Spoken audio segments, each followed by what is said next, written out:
क्या 2024 के लोकसभा चुनाव में फिर से बीजेपी की आंधी चलेगी या फिर विपक्ष खेल पलट देगा? चलिए इस सवाल का जवाब तलाशते हुए सबसे पहले बारीकी से उत्तर प्रदेश की सियासी नब्ज को टटोल लेते हैं और करते हैं बात चुनाव की।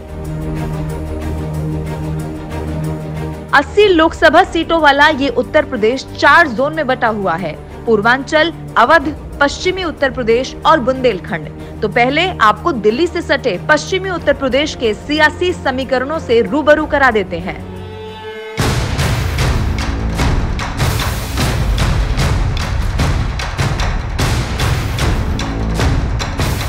इसी पश्चिमी उत्तर प्रदेश के लिए एक कहावत है जो आपने भी इससे पहले कई बार सुनी होगी, जिसके जाट उसी के ठाट।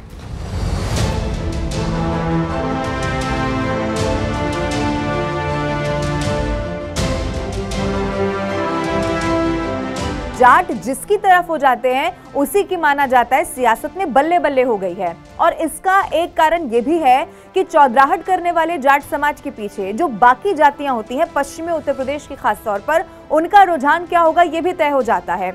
अब जाटलैंड की ताकत क्या है वो भी मैं आपको विस्तार से समझाने वाली हूं, लेकिन सत्ताधारी पार्टी यानी कि भारतीय जनता पार्टी के आगे विपक्ष के कौन कौन से ताकतवर चेहरे हैं ये भी जरा अब आप जान लीजिए। मैं शुरुआत करूंगी क्योंकि पश्चिमी उत्तर प्रदेश की बात कर रही हूं तो जयंत चौधरी जो आरएलडी से ताल्लुक रखते हैं, ये चेहरा आपने इससे पहले पश्चिमी यूपी में कई बार राजनीति के लिहाज से देखा होगा।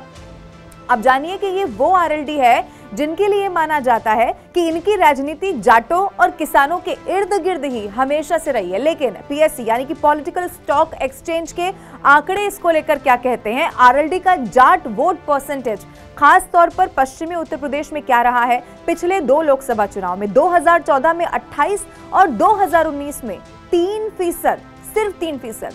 अब ये आंकड़े बताते हैं कि आरएलडी का जो कोर वोट बैंक रहा है यानी कि जाट, अब उनसे लगातार खिसकते चले जा रहे हैं, दूरी भी बना चुके हैं। इसका कारण क्या है आगे मैं आपको बताऊंगी। लेकिन दूसरा बड़ा चेहरा अखिलेश यादव जो मुखिया है समाजवादी पार्टी के, चेहरा आपने उत्तर प्रदेश की राजनीति के लिहाज से इससे पहले कई बार देखा होगा। अब खास ये है कि एमवाई से पीडीए पर अखिलेश यादव खिसक गए हैं। पीडीए यानी कि पिछड़ा दलित अलायंस, मुस्लिम और दलित की बात इससे पहले वो करते थे, मुस्लिम यादव की बात करते थे। अब क्योंकि समाजवादी पार्टी शुरू से मानती रही है कि मुस्लिम और यादव जो है वो उनका परंपरागत वोट बैंक है और यहाँ पर सबसे ज्यादा आबादी मुसलमानों की है जो लगभग 26% बताई जाती है। अब आप ये भी जानिए कि इन्हीं के बदौलत अखिलेश यादव की राह थोड़ी आसान होती हुई जरूर दिखाई दी है।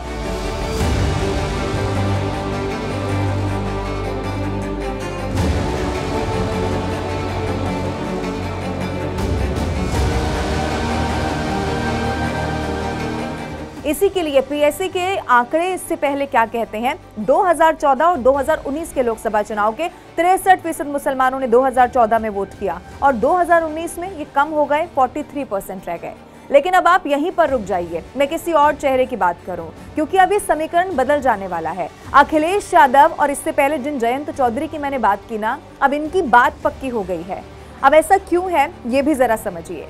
आरएलडी और समाजवादी पार्टी में डील फाइनल हो गई है, ये सबसे बड़ी खबर भी है पश्चिमी उत्तर प्रदेश के लिहाज से।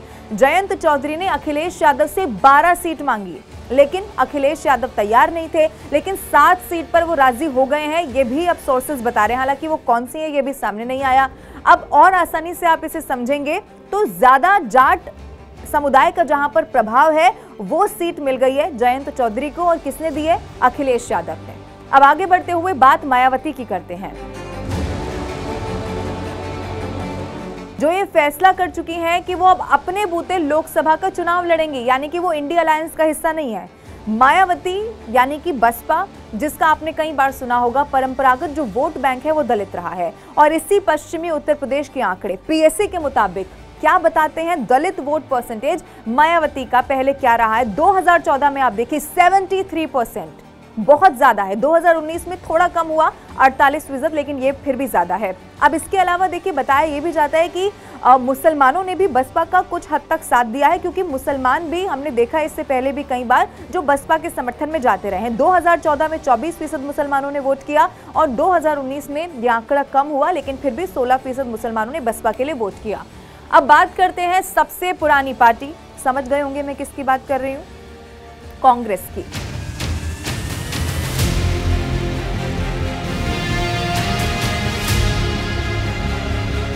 अभी यूपी में कांग्रेस समाजवादी पार्टी के साथ गठबंधन में है। अब ये गठबंधन कितना मजबूत है, इसको एक हालिया घटना से जरा समझिए। हाल ही में सपा प्रमुख अखिलेश यादव ने ऐलान कर दिया कि यूपी में उनकी कांग्रेस के साथ 11 सीटों पर बात बन गई है। हालांकि कुछ ही देर में यूपी कांग्रेस ने कह दिया कि अभी तो इस मामले में बात ही चल रही है। अब इसीलिए बताया जाता है कि सबसे ज्यादा कंफ्यूजन यही है। कई नेता, जिसमें शामिल है ओपी राजभर भी, वो तो ये तक कह चुके हैं कि आप रुक जाइए, आप देख लीजिएगा, ये दोनों पार्टियां साथ में चुनाव लड़ ही नहीं सकती हैं।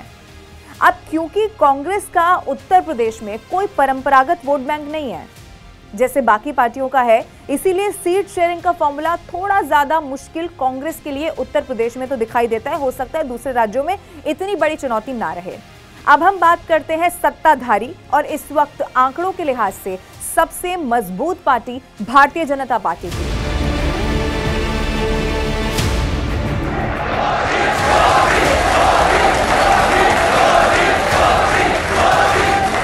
और जब मैं आंकड़ों के लिहाज से आपको बता रही हूं कि मजबूत पार्टी है, तो अब आप पीएससी के ये आंकड़े जानकर ये बहुत हैरान हो जाएंगे कि जाटलैंड में जाटों के इर्द गिर्द राजनीति करने वाली पार्टियों को पूरी तरह से धाराशायी किसने किया है पिछले 2 बार के चुनाव में, इसी भारतीय जनता पार्टी ने, जिनकी सरकार है मौजूदा वक्त में, उत्तर प्रदेश के मुख्यमंत्री हैं योगी आदित्यनाथ। अब पीएससी के आंकड़े क्या कहते हैं भाजपा को लेकर, ये भी जरा जानिए।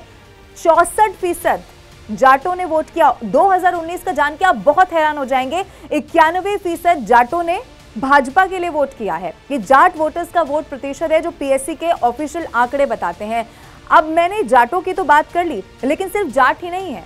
पिछले 2 बार के चुनाव में भारतीय जनता पार्टी दलितों को भी अपने साथ लाने में बहुत हद तक कामयाब हुई है और इसी लिहाज से भारतीय जनता पार्टी के लिए दलित, जो मायावती का कोर वोट बैंक बताया जाता है, आप देखिए 2014 में दलित वोट करते हैं बीजेपी को 22%, थोड़ा आंकड़ा बढ़ता है 2019 में हो जाता है 26%। अब कोशिश यही है कि इसे और बढ़ाया जाए। अब इन आंकड़ों के साथ में मैं आपको ये भी बता दूं कि पश्चिम में भाजपा की चुनौती अभी भी साफ दिखाई देती है।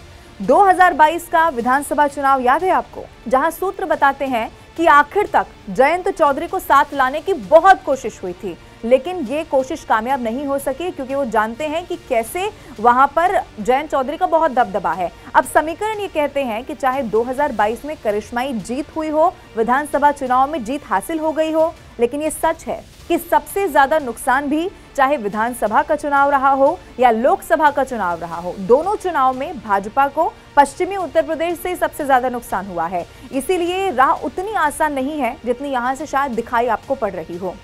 और फिर आपको याद होगा किसान आंदोलन हुआ, उसका प्रभाव कितना पड़ेगा ये भी अब जो इस बार के यानी कि 2024 के नतीजे सामने आएंगे उसके बाद साफ हो जाएगा।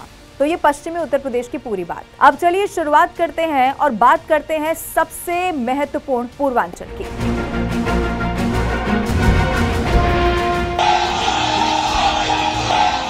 सियासत में कहावत है कि दिल्ली की गद्दी का रास्ता अगर उत्तर प्रदेश से निकलता है तो यूपी का रास्ता पूर्वांचल से ही होकर गुजरता है। अब सबसे बड़ा उदाहरण है नरेंद्र मोदी, जो खुद इसी पूर्वांचल के वाराणसी से सांसद हैं, और योगी आदित्यनाथ, जिनका गढ़ गोरखपुर इसी पूर्वांचल में है। इसीलिए बीजेपी के दिग्गजों की भी साख दांव पर होगी। अब 26 सीटों वाली पूर्वांचल के लिए पीएम और सीएम की साख दांव पर है, जैसा मैंने आपको बताया। तो प्रधानमंत्री नरेंद्र मोदी का यूपी के लिए प्लान भी अब पूरी तरीके से तैयार हो चुका है और सबसे पहले तैयार हुआ है। एनडीए का वोट परसेंटेज 50% के पार ये पहुंचाना है, इस पर जोर है। प्रधानमंत्री खुद ये कह चुके हैं।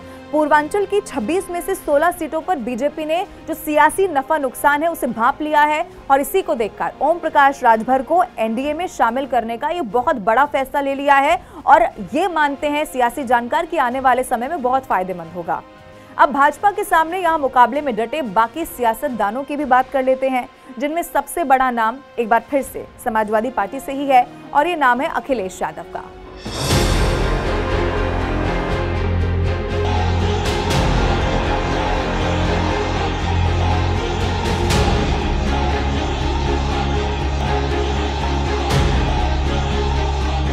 2022 के विधानसभा चुनाव में समाजवादी पार्टी से गठबंधन कर सुभाष सपा ने चुनाव लड़ा था। 2022 का विधानसभा चुनाव आपको याद होगा।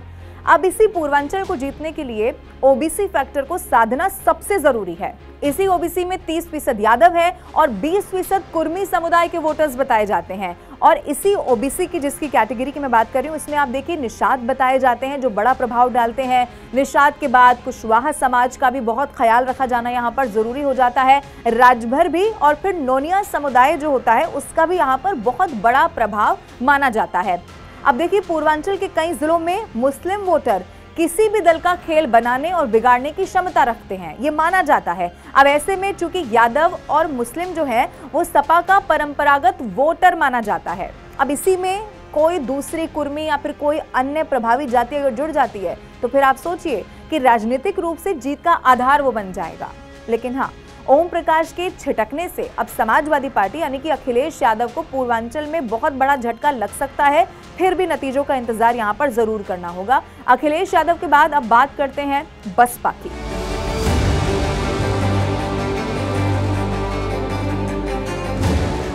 बसपा यानी कि मायावती जो अपने परंपरागत वोट बैंक के साथ आगे तो बढ़ रही हैं, वो भी अकेले।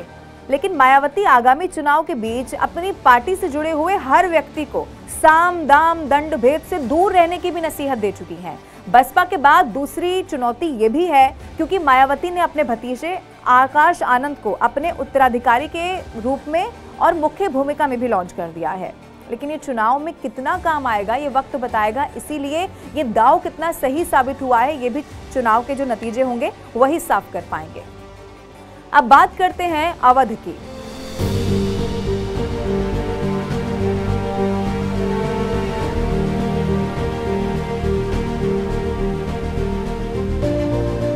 अब हाल अवध का सिर्फ राममय है। यूं तो पूरा देश ही श्री राम की भक्ति में डूबा हुआ दिखाई देता है, लेकिन चूंकि अयोध्या इसी अवध रीजन का हिस्सा है तो यहाँ तो भाजपा क्लीन स्वीप के लिए पूरी तरह से आश्वस्त है, आप मान जाइए। अब राम मंदिर की भव्यता को 2024 के चुनाव से पहले घर घर तक पहुंचाने का भी प्लान बीजेपी ने तैयार कर लिया है। और वो कैसे किया है? इसके लिए हर गांव से लोगों को 24 जनवरी से राम मंदिर के दर्शन कराने का अभियान शुरू कर दिया गया है, जो बहुत बड़ा चुनावी मुद्दा बनकर अब सामने आएगा। तो यहाँ से जो चुनावी एजेंडा सेट होता हुआ दिखाई दिया है उसका तोड़ ढूंढ पाना विपक्ष के लिए नामुमकिन सा साबित होता है। अब बात करते हैं कानपुर बुंदेलखंड की। 2024 में कानपुर बुंदेलखंड क्षेत्र में विपक्ष को रोकने का चक्रव्यूह अभी से रच दिया गया है। 2014 में कानपुर बुंदेलखंड की 10 लोकसभा सीटों में से 9 पर भाजपा ने कमल खिला दिया था। मुलायम सिंह यादव के प्रभाव वाली जो कन्नौज सीट है, यहां से सपा अध्यक्ष अखिलेश यादव की पत्नी डिंपल यादव ही अपनी सिर्फ सीट बचा पाई थी, बाकी सारे मोदी की आंधी में उस वक्त फुर्र हो गए थे। अब देखिए बुंदेलखंड की सियासी जमीन समाजवादी पार्टी की अगर मैं बात करूं तो बिल्कुल ऐसा लगता है कि बंजर बन चुकी है। पिछले 2 लोकसभा चुनाव की अगर बात करें तो सिर्फ बुंदेलखंड की एक भी लोकसभा सीट को बचा नहीं पाए, जीत नहीं पाए हैं। और बीजेपी का पूरी तरह से यहाँ पर दबदबा कायम दिखाई देता है, खासतौर पर बुंदेलखंड में। हालांकि भाजपा प्रत्याशी के मुकाबले विपक्ष का एक संयुक्त प्रत्याशी उतारने की कवायद भी यहाँ पर की जा रही है। लेकिन उत्तर प्रदेश में बसपा को साथ लिए बगैर विपक्षी एकता की बात ज्यादा प्रभावी नहीं दिखाई देती। लेकिन मायावती है कि एकला चलो के राह पर अब निकल पड़ी हैं और इसीलिए इंतजार करना होगा कि क्या ये सही साबित होता है। लेकिन ये तो तय है कि एक तरफ भारतीय जनता पार्टी है जो 2024 की सियासी जमीन तैयार करने में जुट गई है ताकि अपने सियासी किले को वो और दुरुस्त कर सके, और दूसरी तरफ विपक्षी पार्टियां हैं जो बार बार नई रणनीति से भाजपा का मुकाबला करने को तैयार दिखाई देती हैं, और उसी का एक बड़ा उदाहरण है इंडिया अलायंस। लेकिन ये नतीजे तय करेंगे कि किसका सपना होगा साकार और किसे करना होगा थोड़ा सा यानी कि 5 साल का और इंतजार। और इन्हीं नतीजों तक अगली बार आपसे फिर से मुलाकात होगी। अब आपने याद कर लिया है ना किसमें? बात चुनाव की। जी हाँ, thank you so much, see you again.